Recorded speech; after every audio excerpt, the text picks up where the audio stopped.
ಅಂದರೆ ಈಗ density of aluminium ಏನಾಯಿತು ಜಾಸ್ತಿ ಆಯಿತು ಎದಕ್ಕಿಂತ ವಾಟರ್ಕ್ಕಿಂತ. ಅದ್ರ ಸಲಕ್ಕೆ ಏನಾಯಿತು ಫ್ಲೋಟ್ ಆಯಿತು. ಅದೇ ಸೇಮ್ ಅದಕ್ಕಿಂತ ಬಿಗ್ಗರ್ ಸೈಜ್ ತೊಗೊಂಡು ನೋಡೋಣ. ಇದು ನೋಡ್ರಿ ಏನಾಯಿತು, ಇದನ್ನೇನಾಯಿತು ಫ್ಲೋಟೇ ಆಗ್ಲತ್ತದ. ಯಾಕೆ ಸಿಂಕ್ ಆಗಲ್ಲ? ಯಾಕಪ್ಪ? ಇದ್ರ ಡೆನ್ಸಿಟಿ ಆಫ್ ಈ 2 ಅಲ್ಯೂಮಿನಿಯಂ ಕ್ರಂಪರ್ಡ್ ಬಾಲ್ಸ್ ಡೆನ್ಸಿಟಿ ಏನದ larger either compare to water compare to. So ಆ ಫಾಯ್ಲಿಗೆ ಏನದಪ್ಪ, ಫಾಯ್ಲ್ ಯಾಕೆ ನಮಗೆ ಸಿಂಕ್ ಆಗ್ತದಪ್ಪ ಅಂದ್ರೆ ಅದ್ರ ಡೆನ್ಸಿಟಿ ಏನಾಗ್ತದ ಕಮ್ಮಿ ಇರ್ತದೆ ಎದ್ರಿಗೆ ವಾಟರ್ಕ್ಕಿಂತ. ನೋಡಿರಿ ಇದೇ ನೋಡಿರಿ ಸೇಮ್ ಎಕ್ಸಾಂಪಲ್ ಇದು ನೋಡಿರಿ, ಇದು ಏನಾಗ್ತದೆ ನೋಡಿರಿ, ಇದು ಒಳಗೆ ಏನಾಗ್ತದೆ ಇಮರ್ಸ್ ಆಯಿತು, ಸಿಂಕ್ ಆಯಿತು ನೋಡಿರಿ.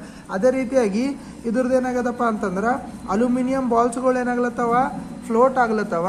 ಬಟ್ ಅಲ್ಯೂಮಿನಿಯಂ ಏನಾಯಿತು ಶೀಟ್ ಏನಾಯಿತು ಸಿಂಕ್ ಆಯಿತು. ಸೊ ಎದಕ್ಕಪ್ಪ ಅಂದ್ರೆ ಸೇಮ್ ಅಲ್ಯೂಮಿನಿಯಂ ಫಾಯಿಲ್ ಇದ್ದರೂ ಕೂಡ ಒಂದು ಡೆನ್ಸಿಟಿ ಜಾಸ್ತಿ ಇದೆ ವಾಟರ್ಕ್ಕಿಂತ, ಒಂದ್ರದ್ದು ಏನದ ಡೆನ್ಸಿಟಿ ಭಾಳಷ್ಟು ಕಮ್ಮಿ ಅದ. ಸೊ ಇದರಿಂದ ಏನು ಗೊತ್ತಾಯ್ತಪ್ಪ ಅಂದ್ರೆ ನಮಗೆ ಡೆನ್ಸಿಟಿ ಆಫ್ ಅಲ್ಯೂಮಿನಿಯಂ ಅಂತ ಗೊತ್ತಾಯ್ತು. ಸೊ ಇಂಥ ವೀಡಿಯೋಸ್ ಒಳಗೆ ಏನಾಗ್ತದೆ ನಮ್ಮ ಚಾನಲನ್ನು ಕಂಟಿನ್ಯೂಸ್ ಆಗಿ ನೋಡ್ಕೊತಾ ಇರಿ, ನಿಮ್ಮ ಫ್ರೆಂಡ್ಸ್ ಜೊತೆ ಶೇರ್ ಮಾಡಿ.